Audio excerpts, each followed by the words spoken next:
ఈ సమయంలో చిన్నపిల్లల గురించి ఒక 5 నిమిషాలు మాట్లాడిన తర్వాత వాక్య ధ్యానంలోనికి వెళ్దామండి. నేను ఎక్కువగా చిన్నపిల్లల మధ్య పరిచయం చేస్తూ ఉంటాను కాబట్టి చిన్నపిల్లల గురించి కొద్దిసేపు మాట్లాడుకున్నాను. హల్లెలూయా. ప్రస్తుత దినాల్లో ఎక్కువగా తృణీకరింపబడుతున్నటువంటి వారు ఎవరంటే చిన్నపిల్లలే. దాదాపు పల్నాడు ప్రాంతాల్లో చాలా చర్చెస్ ఉన్నాయి, కానీ సండే స్కూల్స్ లేవు. సండే స్కూళ్ళు చాలా తక్కువగా ఉంది. ఈవెన్ పెద్ద పెద్ద సంఘాల మెయిన్ లైన్ చర్చెస్లో కూడా చిన్నపిల్లలు అంటే ఆదివారం ఒక్కరోజు లేదా VBSలప్పుడు ఇంకేదన్నా స్పెషల్ మీటింగ్స్ ఉంటే అంతేగాని పిల్లల గురించినటువంటి శ్రద్ధ సరిగా కలిగి ఉండట్లేదు. ఎందుకు నేను పిల్లల గురించి మాట్లాడుతున్నానంటే, వారి కొరకు దేవుని యొక్క ఉద్దేశాలు చాలా గొప్పవి అనే సంగతి ఈరోజు మీతో పంచుకోవడానికి నేను ఇష్టపడతా ఉన్నాను. స్కూల్లో చూస్తే మరి పిల్లలకి ఎన్నో చక్కని కార్యక్రమాలు అన్నీ ఏర్పాటు చేస్తున్నారు. డిజిటల్ క్లాసులు పెడుతున్నారు. చిన్నప్పటి నుండే వాళ్ళకి ఆబ్జెక్టివ్స్ నేర్పిస్తున్నారు. చిన్న వయసు నుండే చాలా చాలా టాలెంట్స్ కావాలని LKG పిల్లోడికి ₹1,00,000 ఇచ్చి ఓకలాండ్ స్కూల్ అట్లాంటి వాటిలో కొన్ని పెద్ద పెద్ద స్కూల్స్లో LKG వాళ్ళకి ₹1,00,000 అంటున్నారు. ఏం చెబుతారేమో నాకు అర్థం కాదు. నాకు MSCలో సంవత్సరానికి 25,000 ఫీజు, కానీ ఇప్పుడు LKG పిల్లలు లక్షలు పెట్టి చదువుతూ ఉన్నారు.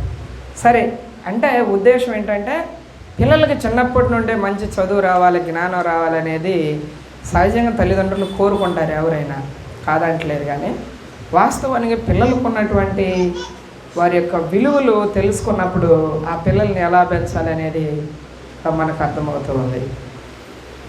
సహజంగా పిల్లలకు మనం ఏ ప్రయారిటీ ఎక్కువగా ఇవ్వం చర్చెస్లో. అంటే మన చర్చిలో కాదు, చాలా చర్చిలో పెద్దవాళ్ళ దగ్గర కూర్చున్నారనుకోండి, పెద్ద మునగడలు కూర్చున్నాడు, పో నీకు కాదని అంటారు. వాడిని స్కూల్లో కొట్టి, ఇంటి దగ్గర కొట్టి, పేరెంట్స్ కొట్టి, లాస్ట్కి సండే స్కూల్కి వస్తే అక్కడ కూడా టీచర్ కర్ర పట్టుకొని రెడీగా ఉంటే పాపం వాడికి ప్రేమ ఏడ దొరుకుద్ది? వాస్తవానికి పిల్లలకి ప్రేమ దొరకట్లేదండి. నేను చెప్పగలను, పిల్లలకు ప్రేమ దొరకట్లేదు. 3 సంవత్సరాలు అప్పటి నుండి వాళ్ళని తీసుకెళ్ళి వాడిని స్కూల్లో పడేస్తున్నాం. తల్లిదండ్రులు ప్రేమ లేదు. అందుకని వాళ్ళు కూడా ఏం చేస్తున్నారు, 50 ఏళ్ళు రాగానే తీసుకొని ఓల్డ్ ఏజ్ హోమ్లో పడేస్తున్నారు. న్యాయమే కాదు ఇది? జాలి, దయ, కనికరం లేని సమాజం ఇది.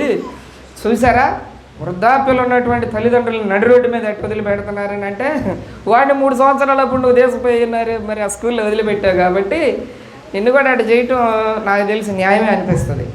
ఎందుకంటే బాల్య దినాల నుండి సృష్టికర్తను పరిచయం చేయాల్సినటువంటి వయసులో వాడికి ప్రేమ, అనురాగం, ఆప్యాయత ఏమండి కొన్ని సైకలాజికల్గా వాడు డెవలప్ అయ్యేటువంటి ఆ టైంలో వాడిని తీసుకెళ్ళి దాంట్లో పడేసి వాడి స్వేచ్ఛనంతా భంగం చేస్తున్నటువంటి తల్లిదండ్రులు ఈ రోజుల్లో దానికి రకరకాల పేర్లు పెడుతున్నారు. అవన్నీ కూడా మంచిది కాదు. క్రైస్తవ కుటుంబాలుగా ఈరోజు నేను ఎందుకు ఇట్లా చెప్తున్నానంటే, మన మీద చాలా బాధ్యత ఉంది. ప్రపంచానికి ఏ కష్టం వచ్చినా మొట్టమొదటి ప్రపంచం ఎవరి వైపు చూస్తుందంటే క్రైస్తవం వైపు చూస్తుంది. అర్థమవుతుంది నేను చెప్పేది? కరోనా టైంలో ప్రజలందరూ ఎవరి వైపు చూశారు? క్రైస్తవుల వైపే చూశారు. ఎందుకని? వారు ప్రార్థన చేసే దేవుడు, వారు నమ్ముకున్న దేవుడు గొప్పవాడు. కష్టకాలంలో ఎవరు సహాయం చేసినా చేయకపోయినా ఆ దేవుడు సహాయం చేస్తాడు, ఆ మనుషులు సహాయం చేస్తారని గుర్తుపెట్టుకోండి. ఈ కాలంలో కాదు, ఏ కాలంలో చూసినా ప్రజలు కష్టం వచ్చినప్పుడు ఎవరి వైపు చూస్తారు? దేవుని వైపే చూస్తారు. సమాజానికి ఒక మంచి ఒపీనియన్ ఉంది క్రైస్తవం పట్ల. ఏ కమ్యూనిటీలో అయినా చూసుకోండి, ఏ మతంలో అయినా చూసుకోండి, ఏ తప్పు చేసినా పెద్దగా పట్టించుకోరు. కానీ క్రైస్తవులు తప్పు చేస్తే మాత్రం నువ్వు ఇలా చేయకూడదు కదా, ఎందుకు ఇలా చేస్తున్నా? వాళ్ళకు ఒక ప్రిడిక్షన్ ఉంది. ఏంటి? క్రైస్తవుడు అంటే ఇట్లా పరిశుద్ధంగా ఉండాలి, యథార్థంగా ఉండాలి, ధర్మంగా ఉండాలి.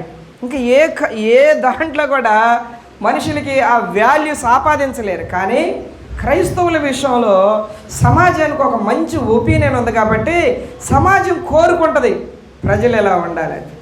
కాబట్టి ఈ ప్రపంచం యొక్క భవిష్యత్తు నిర్ణయం చేయగలిగినటువంటి చిన్నారుల విషయంలో శ్రద్ధ తీసుకోవాల్సింది ఎవరనంటే క్రైస్తవ తల్లిదండ్రులే. ఉదయకాలంలో మాట్లాడుకున్నాం మనం. ఏమండి, మానోహ భార్య ఆ బిడ్డ విషయంలో ఎంత జాగ్రత్తలు తీసుకొని ఎంత ప్రార్థనాపూర్వకంగా ఆ బిడ్డను పెంచితే 20 సంవత్సరాలు ఆయన న్యాయాధిపతిగా ఉండి ఇశ్రాయేలులను రక్షిస్తూ వచ్చాడు. సమూయేలు తల్లి ఎంత జాగ్రత్త తీసుకుంటే ఏమండి, పెనిన్నా పిల్లల ప్రభావం కానీ ఏలీ పిల్లల ప్రభావం కానీ ఆ బిడ్డ మీద పడకుండా ఉండటానికి గల కారణాలేంటి? దేవుని దయ ఉంది వాస్తవమే, కానీ తల్లి గర్భంలో ఉన్నప్పటి నుండి ఆ బిడ్డ కొరకు తీసుకున్న జాగ్రత్తలు అలాంటివి. రైట్? పిల్లలు అని అంటే ఆదికాండం 1:27-28 ఆ వచనాల ప్రకారము పిల్లలు దేవుని పోలిక. పిల్లలు ఎవరు? దేవుని పోలిక. పిల్లలు దేవుని స్వరూపం. పిల్లలే కాదు, మనమందరం కూడా ఎవరమే? దేవుని స్వరూపం. కొరింథీ పత్రికలు అంటాడు, మనుషులందరూ ఆయన మహిమ అని అన్నారు. వాళ్ళలో పిల్లలు ఉన్నారు లేదా? పిల్లలు ఎవరు? దేవుని మహిమ. మరి దేవుని స్వరూపంగా ఉండాల్సిన పిల్లలు, దేవుని మహిమగా ఉండాల్సిన ఆ పిల్లలు, దేవుని పోలికలు ఉండాల్సిన ఆ పిల్లల్ని సమాజము నిరాధారణకు గురి చేస్తూ ఉంది, ప్రేమ లేని తత్వానికి అప్పగిస్తూ ఉంది. అందుకనే క్రైస్తవ సమాజాలు పిల్లల గురించినటువంటి శ్రద్ధ ఎక్కువగా తీసుకునేది ఎవరనంటే దేవుని నమ్ముకున్న వాళ్ళే. క్రైస్తవ తల్లిదండ్రులుగా, క్రైస్తవ సమాజంగా ఆ పిల్లల గురించి మనం చాలా జాగ్రత్తగా ప్రార్థన చేయాలి. ఎందుకంటే చిన్న వయసులోనే అన్ని రకాల రోగాలకు బానిస మరి ఎడిక్ట్ అవుతున్నారు. అంటే ఆ రోగాలకు వచ్చేస్తున్నాయి వాళ్ళకి కదా. చిన్న వయసులోనే పాపాలన్నీ తెలిసిపోతున్నాయి. దేవుడు ఏదైతే రహస్యం అన్నాడో చిన్న వయసులోనే రహస్యాలన్నీ తెలిసిపోతా ఉన్నాయి. చిన్న వయసులోనే సాతానుడు వాళ్ళని పూర్తిగా వాడేసుకుంటున్నాడు. ఇటువంటి పరిస్థితుల్లో దేవుని యొక్క పోలిక ఆ బిడ్డలో నుంచి పోతుంది కాబట్టి, దేవుని మహిమ ఆ బిడ్డ పట్ల పాడైపోతుంది కాబట్టి, ఆ పిల్లల విషయమై చాలా శ్రద్ధగా మనము ఆలోచన చేయాలి. పిల్లలు దేవుని పోలిక. సంఘాల్లో సహజంగా స్త్రీల కోడికలు, పురుషుల కోడికలు, ఉపవాస ప్రార్థనలు, పాస్టర్లు ఎన్ని పెడతాం, కానీ పిల్లల పండగలు పెట్టడానికి చాలా తక్కువ, రేర్ అనమాట. పిల్లల కొరకు అన్ని వాటికి ఫండ్ రైజ్ చేస్తారు, కానీ పిల్లల గురించి ఏదైనా చేయాలంటే 100 సార్లు ఆలోచిస్తూ ఉంటాను. దేవుని పిల్లలే, కానీ పిల్లలకి ఎందుకు సువార్త చెప్పాలంటే, పిల్లలకి ఎందుకు దేవుని పరిచయం చేయాలంటే, పిల్లలు త్వరగా రక్షణలోనికి వస్తారు. హల్లెలూయా. ఇప్పుడు మొక్క వంగనేది మోనే వంగద అంటారు. దాన్ని వంపు తీయడానికి రకరకాల ప్రయత్నాలు, దాన్ని ఎంత జాగ్రత్తలు చేసినా దాంట్లో ఉన్నటువంటి ఆల్రెడీ వచ్చేసిన వంపుదనం అట్లానే ఉంటుంది. కానీ చిన్న పిల్లల్ని చిన్న వయసులో ప్రభు దగ్గర తీసుకొస్తే వాళ్ళు త్వరగా రక్షణలోనికి వస్తారు. పిల్లలు త్వరగా నమ్ముతారు కదా. పిల్లలు త్వరగా నమ్ముతారు లేదా? పిల్లలకి ఏడుపు మానిపించడానికి ఆరు బయటికి తీసుకొచ్చి ఎంత బాగా అబద్ధం నేర్పిస్తాను తెలుసు. వాళ్ళకి చందమామరావే జాబిల్లిరా వచ్చిద్దా కదా. ఎంత చక్కగా చిన్నప్పటి నుండి బూసెడ్ వస్తున్నాడు అని పిల్లలకి చిన్నప్పటి నుండే భయం, ఉగ్గుపాలు కంటే ముందు భయం నూరిపోస్తూ ఉంటారు కదా. వాటికి సరిలే 6 నెలల్లో ఎప్పుడో పెడతారు, కానీ భయం మాత్రం ఇంకా అంతకంటే ముందు నుండే. వాడు ఏడుపు మానిపించడానికి రకరకాల భయాలు, రకరకాల ఆందోళనలు పసిపిల్లలప్పటి నుండే తల్లిదండ్రులుగా వాళ్ళల్లో నింపుతూ ఉంటారు. అందుకనే పిల్లలకి భయం, అన్నిటికీ భయపడతా ఉన్నారు. పిల్లలు ఎందుకు ధైర్యంగా ఉండట్లేదని అంటే, తల్లి ఒడిలో ఉండాల్సినటువంటి తల్లి ఒడిలో ఉన్నప్పుడే వాడికి భయాన్ని నూరిపోస్తున్నారు. అందుకనే భయభ్రాంతులైపోతున్నారు. అందుకని పిల్లల పట్ల మనం చాలా జాగ్రత్తలు తీసుకోవాలి. మత్తయి సువార్త 18వ అధ్యాయం ఒకసారి తీస్తారా? మత్తయి సువార్త 18వ అధ్యాయంలో ఒకసారి యేసుప్రభు వారికి దగ్గరికి శిష్యులు వచ్చారు. శిష్యులు వచ్చి, ఇది చాలా ప్రాముఖ్యమైన విషయం, పిల్లల కొరకు జాగ్రత్తగా ఆలోచించండి. శిష్యులు వచ్చారు. మేబీ ఈరోజు వాక్యం అంత ఇది అయినా పర్లేదేమో అనిపిస్తుంది. ఆలోచన చేద్దాం. మత్తయి సువార్త 18వ అధ్యాయం మొదటి నుండి చదవండి ఒకసారి. ఆ కాలంలో శిష్యులు యేసునద్దకు వచ్చి, పరలోక రాజ్యంలో ఎవరు గొప్పవాడు? శిష్యులకు ఒక సమస్య వచ్చింది. ఆ సమస్యను తీసుకొని ఎక్కడికి వచ్చారు? యేసు ప్రభు వారి దగ్గరికి వచ్చారు. ప్రస్తుత సమాజంలో ప్రతి మానవుడు కూడా సమస్యలు ఉన్నాయి. సమస్యను పట్టుకొని ఎక్కడికి రావాలి? ఎవరు సమస్యను పరిష్కరించగలరో వాళ్ళ దగ్గరకు రావాలి. శిష్యుల్లో భేదాభిప్రాయాలు ఒక అభిప్రాయం వచ్చింది. పరలోకంలో ఎవరు గొప్ప? పేతురు అంటాడు, నేను పెద్దవాడు కాబట్టి నేను. యాకోబు యోహానులు అంటారు, కుడివైపున ఒకటి ఎడమవైపున ఒకటి ఉండాలని మా అమ్మ కోరుకుంది, మేము ఉరిమెడి కుమారులు కాబట్టి మేము అంటాం. యోధా వస్తాడు, డబ్బు సంచి నా దగ్గరకు ఉంది కాబట్టి అసలు ఈ గోళంత ఎందుకు, పదం పండి యేసుప్రభు దగ్గరికి వెళ్దాం అని చెప్పి యేసుప్రభు వారి దగ్గరికి వచ్చారు. యేసుప్రభా, మాకు ఒక సమస్య వచ్చింది. సమస్య వచ్చినప్పుడు ఈ మాట జాగ్రత్తగా అందరికి అవసరం. సమస్యను తీసుకొని ఎక్కడికి వెళ్ళాలంటే సమస్య పరిష్కరించే ప్రభు దగ్గరికే వెళ్ళాలి. యేసుప్రభు వాళ్ళందరిని చూసి వాళ్ళ యొక్క విధానం అర్థమైపోయి సైలెంట్గా, బాబు ఇట్రా, ఒక బాబుని తీసుకొచ్చి వాళ్ళ మధ్యలో నిలబెట్టాడు. ఒక చిన్న బిడ్డను తీసుకొచ్చి మధ్యలో నిలబెట్టాడు. నాన్న ఒకసారి రా ప్లీజ్. యేసుప్రభు వారు ఏం చేశాడంటే, శిష్యులు వాడివేడిగా ఉండి యేసుప్రభా పరలోకంలో ఎవరు గొప్ప అని అన్నారు. ప్రభు పెట్టాడు, చిన్న బిడ్డని ఇక్కడ తీసుకొచ్చి అక్కడ నిలబెట్టాడు. పిల్లలు సమస్యలకి పరిష్కారాలు. పిల్లలు ఎవరు చెప్పండి? సమస్యలకి పరిష్కారాలు. వాస్తవానికి సమస్యలు వచ్చేది భార్యాభర్తల మధ్య పిల్లలే. పిల్లల కాడే తగాదులు అవుతాడు. పిల్లల దగ్గర పక్కింటి వాళ్ళతో వాడు అట్ట చేసేటట్టు చాలా తగాదులు అవుతా ఉంటాయి సమాజంలో. కానీ యేసు ప్రభు ఏం చేశాడు తెలుసా? ఒక చిన్న బిడ్డను తీసుకొచ్చి వారి మధ్య నిలబెట్టి అంటున్నాడు. ఏమంటున్నాడు చదవండి.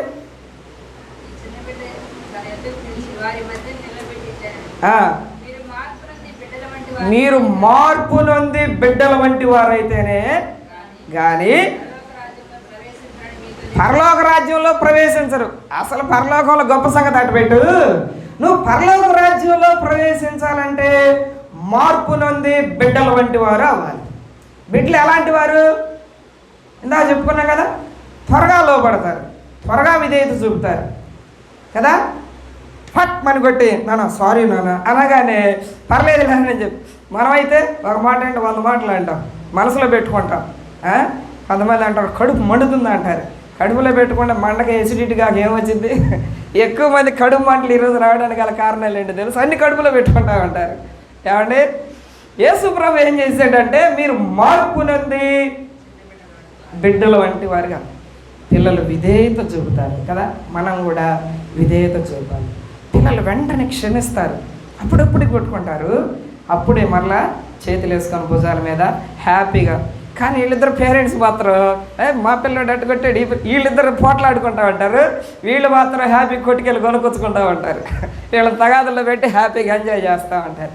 పిల్లలు వెంటనే మరిచిపోతారు, అనగా అపకారాన్ని మనసులో ఉంచుకోరు. కొరింథీ 1 పత్రిక 13వ అధ్యాయం అంతా కూడా వాస్తవానికి పిల్లల్లో చాలా వరకు చూడవచ్చు. కాబట్టి మీరు మార్పు నొంది బిడ్డల వంటి వారు కాబట్టి పిల్లలు విధేయత చూపుతారు, లోబడతారు, క్షమిస్తారు, త్వరగా రక్షణలోనికి వస్తారు. ఈ చిన్నోడికి యేసు ప్రభు వారు నిజమైన దేవుడు అని చెప్తే వెంటనే నమ్ముతాడు.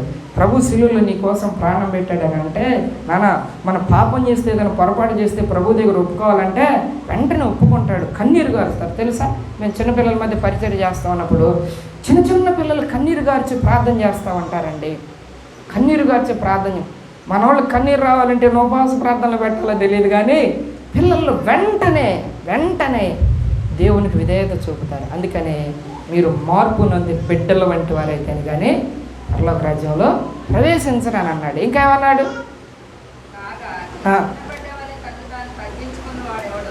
తను తాను తగ్గించుకుని వాడేవాడు వారు గొప్పవాళ్ళు కదా. యేసు ప్రభు వారు ప్రపంచాన్ని నేర్పించింది కదా, తగ్గించుకోవటం. పిల్లలు త్వరగా తగ్గించుకుంటారు అన్న. ఆడ మీరు పరిచయం చేయాలి, ఓడవాలంటే ఓడుస్తారు, కింద కూర్చోండి కూర్చుంటారు కదా. అన్ని విషయాల్లో వారు తగ్గించుకోవడానికి ఇష్టపడతారు, నేర్చుకోవడానికి ఇష్టపడతారు. మార్పు ఉన్నది మనము బిడ్డల వంటి వారము కావాలి. కింద వచ్చిన వాళ్ళు చదవండి. ఇంకా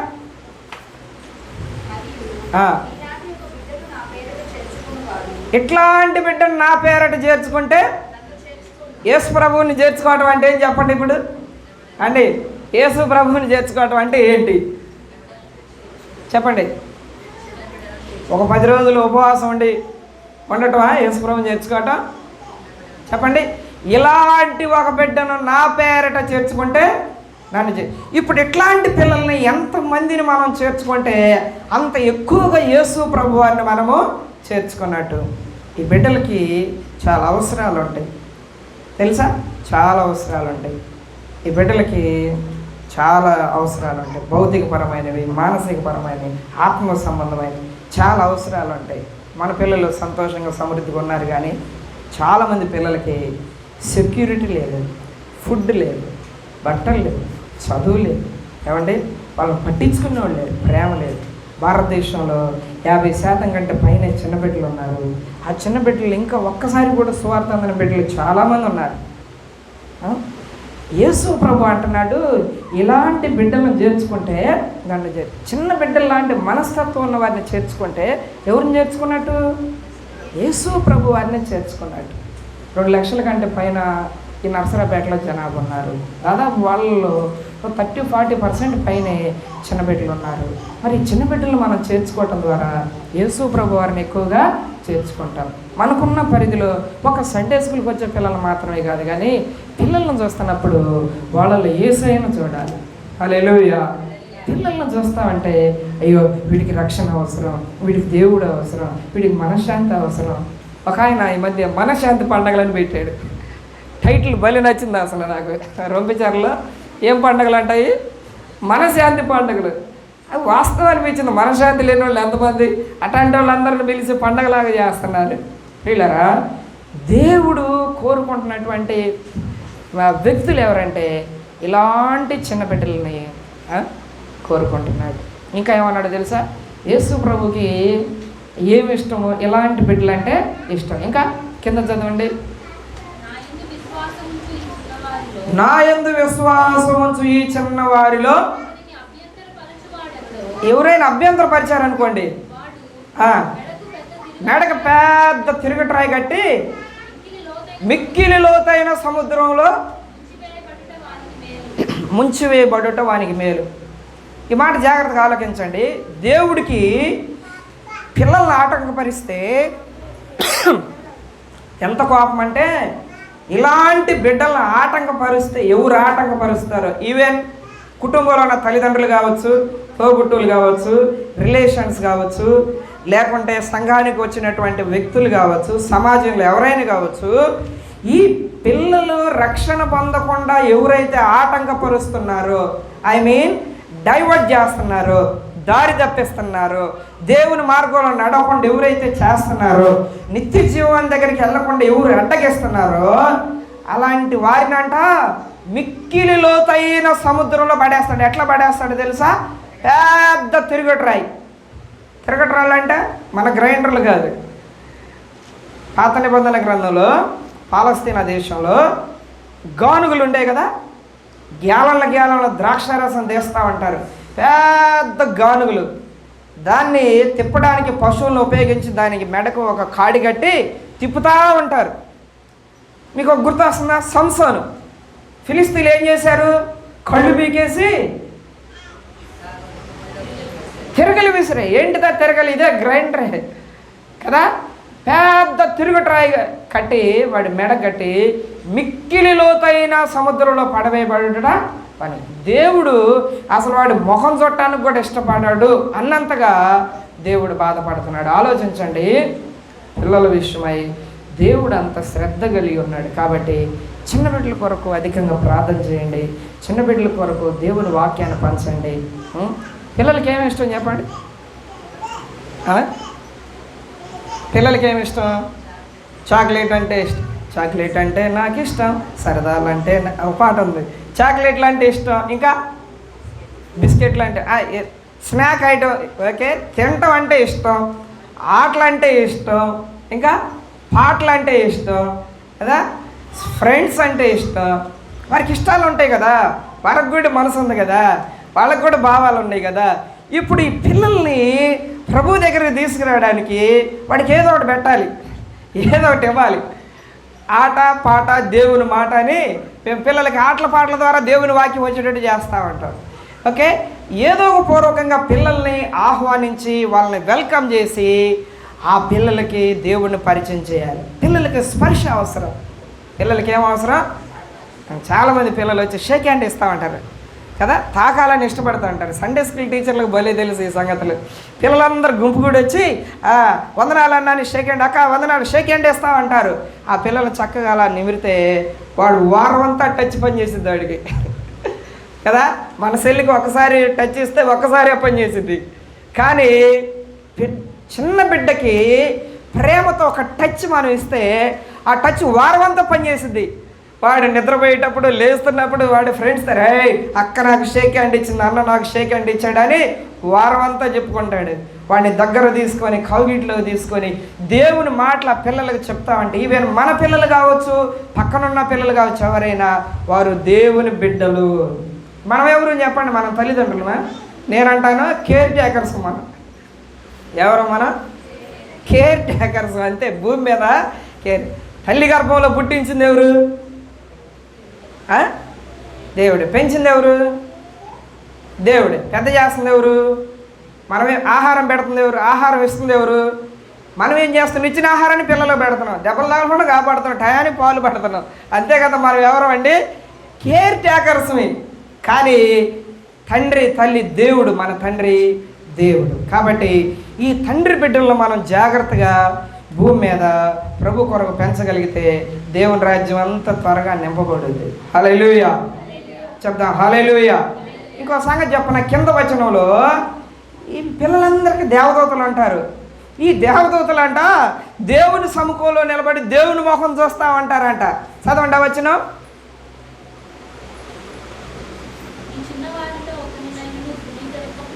తృణీకరించకుండా చూసుకోండి.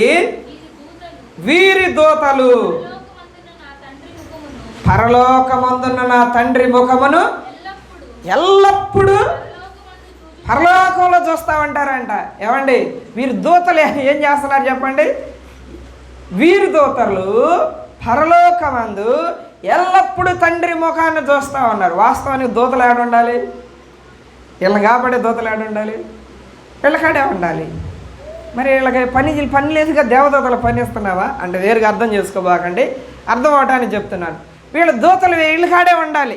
వీళ్ళకి పని ఉంటే వీళ్ళ దూతలు వీళ్ళ దగ్గర ఉండి కాపాడుతూ ఉంటారు. కానీ వీరి దూతలు ఎల్లప్పుడూ దేవుని ముఖాన్ని చూస్తూ ఉన్నారు. అంత ప్రశస్తమైనటువంటి ఈ చిన్న బిడ్డల్ని మనం నిర్లక్ష్యం చేయకూడదు. వారి కొరకు ప్రత్యేకమైన కార్యక్రమాలు చేయాలి. వారు దేవుని పిల్లలు. వీరిని చేర్చుకుంటే నన్ను చేర్చుకున్నట్టే అని అన్నాడు. చిన్న పిల్లలను చేర్చుకుంటే నన్ను చేర్చుకుంటే అన్నాడు. గిన్నెడు చన్నీళ్ళు ఇస్తే పరలోకంలో ఫలం పోదన్నాడు. కాబట్టి చిన్న బిడ్డల్ని మనము కేర్ చేయాలి. 127 కీర్తనలోకి ఒకసారి రండి. 127 కీర్తన 3వ వచనమేనా? యవ్వన కాలం ముందు పుట్టిన కుమారులు యెహోవా అనుగ్రహించు స్వాస్థ్యము, గర్భఫలం ఆయన ఇచ్చు బహుమానము. యవ్వన కాలం ముందు పుట్టిన కుమారులు బలవంతుని చేతిలోని బాణములు వంటి వారు. ఏమండి, పిల్లలు ఎవరంట చెప్పాలి? పిల్లలు ఎవరు? బాణాలు. బాణం ఏం చేస్తుంది? బాణం ఏం చేస్తుంది? గమ్యాన్ని చేరుకుంటుంది, శత్రువులను చంపేస్తుంది, మన లక్ష్యాన్ని ఛేదిస్తుంది కదా. బాణమే. బాణాలు. వీళ్ళు బాణం. వీళ్ళెవరు? బాణాలు. బాణం లక్ష్యాన్ని ఛేదిస్తుంది. టార్గెట్ని రీచ్. టార్గెట్ ఎక్కడ ఉంటుంది? ఇక్కడే ఉంటుందా? అట్లా వేస్తావా? టార్గెట్ ఎక్కడ ఉంటుంది? దూరంగా ఉంటుంది. ఎంత దూరం? ఎంత దూరమైనా కానీ బాణం వదిలేటువంటి వ్యక్తి కరెక్ట్గా గురి చేసి వదిలితే టార్గెట్ రీచ్ అయ్యేది. ఇప్పుడు మన ఒలింపిక్స్లో మనవాళ్ళు 140 కోట్ల మంది ప్రజల్లో ఈ బాణాలు వేసి బంగారు పథకాలు తీసుకొస్తున్నారు. 2, 3 ఎన్నో కదా. యేసుప్రభు అన్నాడు, ఎక్కడ మీరు మెడల్స్ కాదు, అసలు పరలోకంలో మీకు మెడల్స్ వస్తాయి అని అన్నాడు. ఈ బాణాలను సరిగ్గా తయారు చేసి వదిలితే గమ్యం టార్గెట్ ఒక్క దెబ్బకు రీచ్ అయిపోద్ది. మనం ప్రార్థన చేస్తున్నాం, చాలా సంవత్సరాల నుంచి ప్రార్థన చేస్తున్నాం. ఏమని ప్రార్థన చేస్తున్నాం? ఇరుగు పొరుగు వాళ్ళు మారాలయ్యా, తండ్రి మారాలి, తల్లి మారు మనసు కావాలి కదా. సింపుల్ టెక్నిక్ చెబుతున్నాయి ఈరోజేనండి. మన దగ్గర ఉన్న బాణాలు సరిగ్గా గురిపెట్టి వదిలితే ఒక దెబ్బకి టార్గెట్ కొట్టుకొని వచ్చేస్తారు. హల్లెలూయా. నేను చెబుతున్నానండి, జగన్మోహన్ రెడ్డి గారు ఫస్ట్ టైం జైల్లో ఉన్నాడు. షర్మిలకు పాదయాత్ర చేస్తాం. ఆ పాదయాత్ర చేస్తా ఒక మాట అంది, నేను జగనన్న వదిలిన బాణాన్ని అంది. ఎవరంటావా? జగనన్న వదిలిన బాణం వేసినవాడు ఎక్కడున్నాడు? జైల్లో ఉన్నాడు. బాణం ఏడుంది? సమాజంలో తిరిగి ఒక దెబ్బకి వాళ్ళన్న సీఎం అయ్యేటట్టు చేసింది. అర్థమైందా? మనం వదిలే బాణాలు, తయారు చేసే బాణాలు పర్ఫెక్ట్గా ఉండేటట్లుగా చూడాలి. ఈ బాణాలు మన చిన్న పిల్లల్ని మనం బాణాలాగా ప్రయోగిస్తే వీడెళ్ళి స్కూల్లో ఉన్నటువంటి పిల్లలకి, వాడు హిందూ కావచ్చు, ముస్లిం కావచ్చు, బ్రాహ్మణుడు కావచ్చు, ఎవరు, అరే యేసు ప్రభు చాలా గొప్ప దేవుడురా, మంచోడురా, చాలా ప్రేమ కలిగినోడురా, యేసుని నమ్ముకోరా అని నేను చెప్పి ఈ బాణాలు స్కూల్లో ఉన్న అన్ని కమ్యూనిటీని గుచ్చుకుంటామంటే ఈ బాణాలు పోయి వాళ్ళ అమ్మకో, వాళ్ళ నాన్నకో, లాయర్కో, డాక్టర్కో, యాక్టర్కో గుచ్చుకొని వాళ్ళు కూడా ఏసయ్యా ఏసయ్య ఏసయ్య అంటున్నారు సమాజంలో. ఇట్లాంటి బాణాల వల్ల చాలామంది ప్రభులోకి వచ్చారు. హల్లెలూయా చెబుదాం, హల్లెలూయా. నేనేమంటానంటే, ఒక సండే స్కూల్ టీచర్ లేదా చిన్నపిల్లల పరిచారకుడు ఎవరో తెలుసా? ఎంత పవర్ ఉందంటే నీకు, కరెక్ట్గా ఒక్కొక్క బాణాన్ని ఆయన గురి చేసి గట్టిగా వదిలితే ఆ స్కూల్లో సగం మందిని మన సండే స్కూల్లో తీసుకొచ్చింది ఒక బాణం. హల్లెలూయా. ఇంకా మన సంఘం అంతా పిల్లలే. మీకు సంగతి చెప్తా వినండి. చిన్న టార్గెట్ ఏంటంటే, ఇప్పుడు మన చర్చిలో లైవ్ అయింది మామూలు రికార్డ్. మన చర్చిలో ఒక 20 మంది విశ్వాసులు ఉన్నారు కదా. మన ప్రార్థన చేస్తున్నాం, ఒక 20 మంది 30 మంది, సంవత్సరానికి ఒక 10 మంది పెరిగారు, ఒక 5 మంది పెరిగారు అనుకోండి. ఒక 5 సంవత్సరాల్లో మన సంఘం ఎంతమంది? ఒక 50 మంది 60 మంది అయ్యారు కదా. ఈలోపు ప్రభు పిలిస్తే వెళ్ళిపోయిన వాళ్ళు, మధ్యలో వీళ్ళంతా కొద్దిగా తీసివేతలు, కూడికలు ఇవన్నీ ఉంటే మన సంఘం ఒక 5 సంవత్సరాల్లో మనం గట్టిగా అభివృద్ధి సాధించింది ఎంత అంటే ఒక 20 మందినో 30 మందినో. కానీ చిన్నపిల్లల్ని ఒక 20 మందిని నువ్వు జాగ్రత్తగా తయారు చేసి వాళ్ళని ఒక 3 నెలలు 4 నెలలు జాగ్రత్తగా కాపాడితే ఈడెళ్ళి వాళ్ళ అక్కని, వాళ్ళ అమ్మని, ఏమండి వాళ్ళ ఫ్రెండ్స్ని పట్టుకొస్తాడు కదా. 3 నెలల్లో 20 మంది వాళ్ళ టార్గెట్ ఎంత అయిపోయింది? 60 అయింది. ఇద్దరు వేసుకోండి, 22 40 మంది అయ్యారు.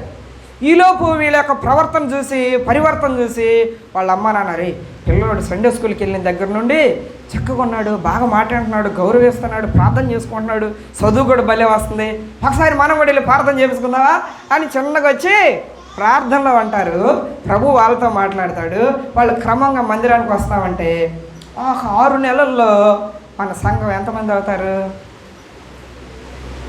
ఇందాక 40 అయ్యారా?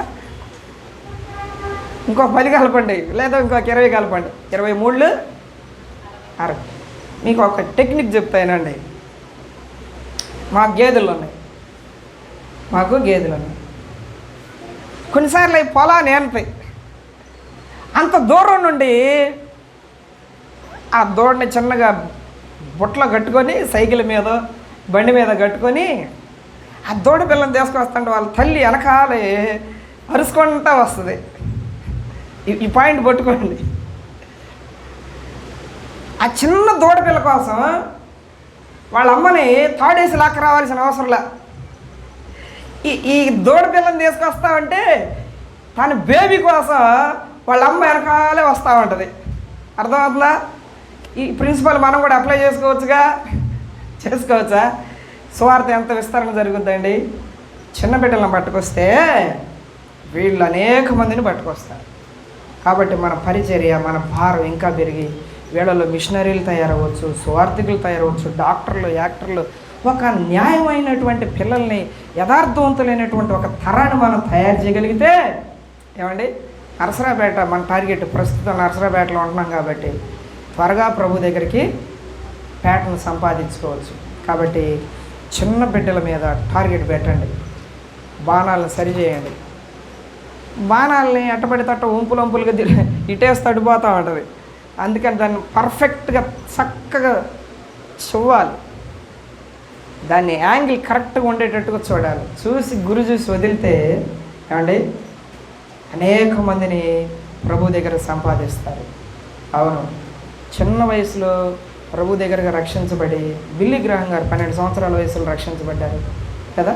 సండే బిల్లి, ఇంకా ఎవరు కొంతమంది భక్తులు వాళ్ళ యొక్క జీవితాల వల్ల ప్రభావితమై 12 సంవత్సరాల వయసులో రక్షించబడితే కొన్ని మిలియన్ల మందికి ఆయన సువార్త ప్రకటించి ప్రభు దగ్గరికి ప్రజలను సంపాదించాడు. దేవుడు మనకు ఒక అవకాశం ఇచ్చాడు. చిన్న బిడ్డలనే ఆయుధాలను ప్రభు మనకి ఇచ్చాడు. ఈ ఆయుధాలని బాణాలను చక్కగా మనం గురి చూసి వదలగలిగితే ప్రభు సంతోషపడతాడు.